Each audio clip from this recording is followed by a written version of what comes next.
Je serai toujours avec toi. J'anéantirai toutes les nations au milieu desquelles je t'ai dispersé. Et je te punirai parce que je ne peux pas te laisser impuni et je te sauverai. Voilà, c'est dans le prophète Jérémie au chapitre 30 au verset 11.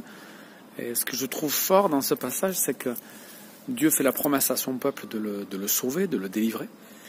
Il parle aussi de sa colère et de sa punition vis-à-vis des pays qui se sont opposés à lui. Mais il parle aussi de sa correction vis-à-vis du peuple. Voilà, il dit, je vais te sauver, mais je vais te châtier, te punir, te corriger. Parce que je ne peux pas laisser ça impuni. Et ça, c'est vraiment notre Dieu. Notre Dieu, c'est un Dieu juste, un Dieu saint. Il est plein d'amour, mais il ne supporte pas l'injustice. Donc il y a des moments dans notre vie, c'est pas que l'Ancien Testament, c'est vrai aussi dans le Nouveau. Il y a des moments où Dieu nous punit. Il va nous sauver, il va nous délivrer, mais il nous punit aussi. Et il faut qu'on réalise ça, en fait, qu'on est face à un Dieu qui est tout puissant. L'Épître aux Hébreux parle d'un Dieu qui est comme un feu dévorant. Hein. C'est pas juste un ami, même si Dieu peut vraiment être notre ami. Hein. C'est aussi un Dieu qui supporte pas le mal, qui supporte pas l'injustice. Il va nous pardonner.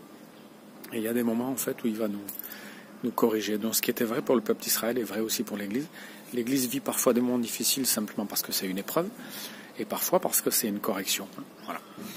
Donc, que Dieu puisse nous aider à être vigilants,